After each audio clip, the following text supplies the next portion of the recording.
Hello beloved Ascension Pioneers, and welcome to another one of my mountain videos. The view behind me, as you can see, is pretty much awesome. This is the peak where I used to hang out, where I hiked the last time I made a video in the mountains. So it's very dear to me, and this whole scenery here, 360 degrees view, it's just beautiful.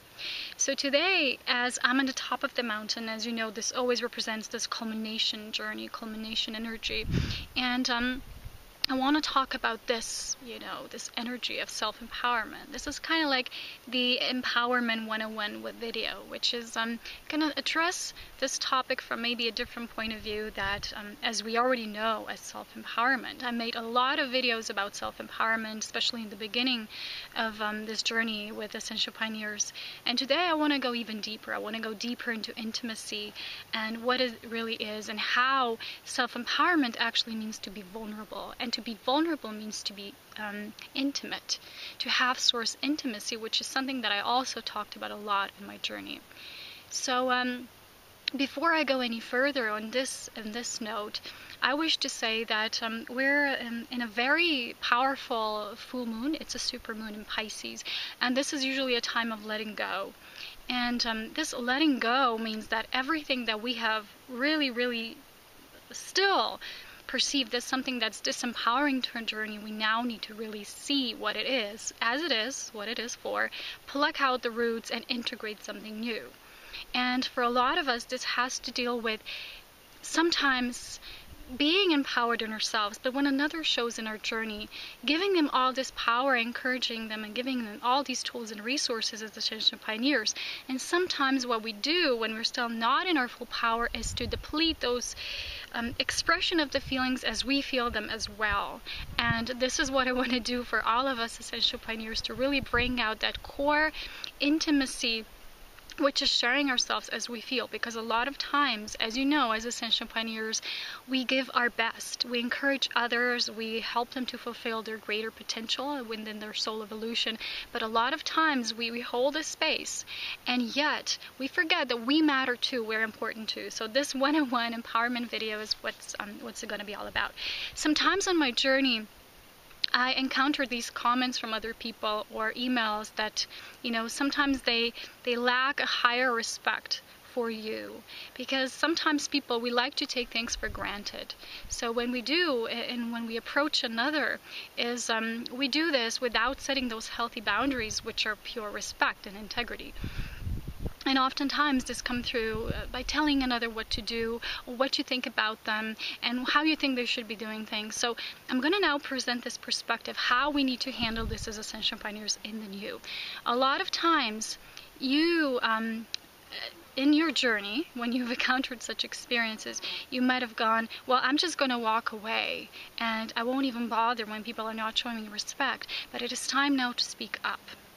It is time now to really share your feelings, to let other people know that you're also a person. Because, I used to be the kind of individual that really embraced this high awareness that I have, this greater wisdom, and sometimes, yet, I wanted to disengage my human aspect, the feelings, the emotions, not the lower emotions necessarily, but the deep feelings that arise with something.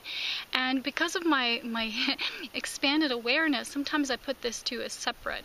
And as you know, when we get awareness, it's all this enlightened experience here. But then we need to move those feelings through the body. This is where a true source of self-empowerment will come. So when we climb to the top of the mountain, then we bring it down back again to the valley. I always use this as my main metaphor. And when we get something like a revelation, like a feeling, an insight, then we slowly need to start integrating it in the body. And through that higher aspect of awareness, it will keep coming and pouring in, and will come through our mental body, our emotional body, our physical body, all these lower bodies. Yes. And the thing is that a lot of times we felt so vulnerable in a way that we didn't always want to speak up. And we said, I'm so compassionate that I'm just going to let that person be. But now we really need to see that self-empowerment means speaking the truth. If you notice somebody's not in their truthful self, or they're pushing buttons, or they're wanting to negotiate things with you, or they're bantering, or they're even using bad language, or whatever it is, to just walk away simply no longer works. You are a powerful being by showing your feelings, but revealing to the world that not just you are a light bearer, but you also are a pillar. And a pillar means to stand your ground, to hold that light. The pillar is what makes that light shine so brightly. So the walking away is just one aspect, and it's not yet our true source of empowerment. Telling others sometimes things as they are, in a very neutral perspective, but also sharing your feelings as a compassionate observer, not judging or blaming and finger pointing, but expressing how you feel. That is the main root of self-empowerment. So let's say somebody is going to give you a bunch of excuses, or you might call it a bunch of crap, or however we call it, it doesn't matter, but you feel something blossoming in your heart, like a feeling, and a lot of times you want to push it aside and say, you know what, I'm more aware than this, I won't even go there. And what you do is you numb yourself down, and you also don't show that person that maybe there's something they're not yet seeing, that maybe they're not treating you and themselves, because it's all one, with respect and a lack of dignity. And a lack of integrity, of course. So these sharings from our heart space will give the example. To be a wayshower is to be an example. Not a lot of times it's easy to express. It's easy to walk away. For everybody to run, to say, you know what, and play the hide and seek games, and but we are becoming really sovereign spiritual adults. And this means to express as you feel in a very loving, aware manner. Not projecting and, bantering, or, sometimes I see people use these, when they fall into the reactive state, that use those curse words and all of those things, or they just play the victim. That's the other approach. Or they use a lot of excuses like, oh, I'm sorry, I didn't mean it that way, but. The moment you say, I'm sorry, but, it's no longer, I'm sorry. A true version of sorry might be Ho'oponopono. I'm sorry, please forgive me, thank you, I love you, and you're really feeling it. As you know, words can be very superficial if they don't have the energy behind them. So our job now is to really become role models of what we believe. So if you have a feeling deep inside and you push it aside and just walk away, you will always get more examples for your self-mastery, how to really show up. And to be self-empowered is all about showing up. And a lot of times we might have chosen to walk away over really speaking your truth in your most vulnerable sense, because not just that you're an Ascension Pioneer, you're a very empathic, loving, pure being. And you don't deserve to be treated as that crap. You deserve the best. But if you don't stand up for yourself and tell others what you feel, you just say, it's okay, I'm so aware, so everybody can treat me like crap because of my awareness. No. You do have a high level of awareness, and you live as an expanded being who shows the way.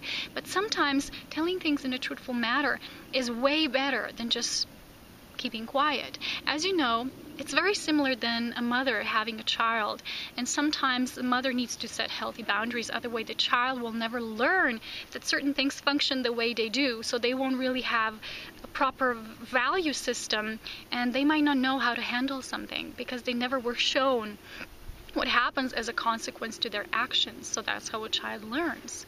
So unconditional self-love is giving that love which is truthful, not just sweet and kind and tender and all that mushy-wishy stuff, but very, very truthful. This is true source of love. It's just seeing things in a reality as it is, because sometimes people are not really real and grounded and raw.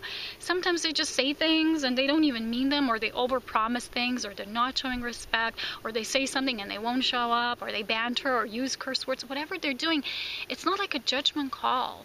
But when you tell them, when you express, you really show the way. When you hold in yourself, you're only like gathering this crap, which is old, it's inauthentic, it's not our truthful divine nature, and it's just pointing it out. It's not you bantering, it's not you judging anybody, it's discernment and then sharing what you feel in the highest integrity. So, okay, the other part of self-empowerment 101 is that intimacy, which I mentioned. To be intimate, that means to be open with your source. It means to allow your higher self and your physical human self to become one. So like I said, the root of your empowerment will not just be, I'm so powerful, I'm so brave, I'm so proud, nobody can hurt me. Building these walls around us is not really our true power. Our true power always lies in our vulnerability. And to be vulnerable vulnerable does not mean to play a victim. It's not the same thing. Please don't put these two in the same box, because they're not the same thing and they're not meant to be confused. To be vulnerable means to always stay open, and that the flow of your feelings is always ongoing. You don't shut down because of something, you don't run away, you don't hide, you don't pretend, you don't wear masks. You're a fully transparent being. So self-empowerment is all about transparency. And when you admit to yourself your true feelings, then it won't have difficulties in admitting them to another too. In a very loving manner, of course, not by finger pointing and saying, you did this to me. Remember, nobody hurts you. You are the only one who holds the key to hurting yourself, if that is still something you want to experience. But sometimes a part of this truth is still that another person can break your heart. They can disappoint you. A person just wrote to me this yesterday. They came and wrote me something. It was something that I really believe myself. He said, I believe in everybody, but I trust only very few. Because it's just how it is. Trust is discernment. We don't just go blindly trusting everything and everyone. We use our greater vision, we feel, and through that feeling we're empowered. So this self-empowerment really comes through honoring our inner feeling, which is always our guidance. I remember I had this star reading a few years ago when the woman said to me that I'm always going to be able to see a few steps ahead of others. That I'm always going to see more than they see, because I have a visionary aspect, because I'm kind of like a seer. I have seership markings in me. And it's because my soul is evolved to that note. But sometimes this empowerment will mean that you need to trust these feelings. I can have them, but if I don't follow them, then it's nothing. And the root of our power lies in really discerning where we end and another person begins, because a lot of people will come in our life. My fellow Ascension guide, my beautiful companion, said to me just recently that very many will come, but a few will be chosen, and to constantly share this path in loving union, because not everybody's ready yet to that degree, to be in that union, to be in that power, to be in that new and that flow. Because a lot of people still believe that you need to work hard for things. You need to really, really work your butt off, and that things need to be challenging in order to really bring something. Challenges in the new are on a very much different level now. So these are some of the aspects that we really need to look into. So self-empowerment, where you could ask yourself, where am I still not fully showing up for myself and another? There's people who constantly fail to show up for others because they never actually show up in their own life. They don't know what they want. They can be confused. They're scattered all over the place. Their energy is always distracted. They overpromise things. They say something, but they don't do it. It's not a judgment call. It's just when you are still in that space, you need some serious shadow work and looking into what is still there, blocking you from living your highest source potential. And to be intimate means to not run away when things feel challenging within you. If they feel intense, remember, intensity means there's something behind the scenes. Divine energy is not intense, it just is. Then we assign attributes to it through our own inner processing. So if things feel intense, it means there's something you're still processing. And if you're saying, wow, this drains me, this is like this is heavy, it's your own inner heaviness coming up. Unless you're an Ascension Pioneer and sometimes you engaged in another person's heaviness and it's not authentic for you, then again, you need to look into what is truly your feeling and what is the feeling of the other person, or the group, or whatever it is. So our challenge to really live as Ascension Pioneers in the physical means to know which are our feelings and which are of another people, because people will try to persuade you sometimes in their reality, because for them it's all they can see, because it's theirs, it's how they project and how they filter into the external world. But are you willing and really truthful to yourself to see and act through your core reality as you feel it within you, to listen to your heart? The mind might say, well, okay, it's okay, and how many times do we still need to say it's okay to ourselves? Enough. It is not okay. It is not enough. It's not enough. We so deserve way much more. We all deserve much better, but we really need to stand up, because nobody else will. So when we stand up and we really bring this full empowerment in sharing through intimacy, not running away or just saying, I just let go by just leaving, whatever. Because we plant the seeds of awareness this way. Plus, we plant the seeds not just of awareness, but our own example, how we live through this, and show others that it's possible. And maybe sometimes people need to see, I need to get a wake-up call from you, maybe. Who knows? Maybe that's your soul gift you bring to them. And when you stand in your power and speak from your heart, and sometimes you're afraid because you think you're going to hurt somebody. You cannot hurt somebody when you share your feelings from the heart. Only when you're frivolous, when you rather engage in the mind and you complicate things and you don't really show up and you're not intimate, that's the only way that you can bring this energy of hurting, actually. Although, like I said, nobody actually can hurt you unless you allow it, so it's you in the end. But the truth is that people, not that they hurt us, but they're not always in their full alignment of the soul. They're not always acting through purity and integrity. But like I said, it's time not to just run away from it and never say anything. We gotta express also how it feels for us. Because sometimes people think that when you live in awareness all the time, you're in this constant bliss and that you don't have human feelings, which is not true. The human part is what is now being influenced by this divine cosmic part. And they're becoming one. And this oneness doesn't mean you deny one aspect, you merge them together into unity. So this is what I wanted to address in this video. I hope you enjoyed the mountain view. As always, I will talk to you soon. So much love, wisdom, and power. Have a great time. Enjoy your inner power. Take care. Bye-bye.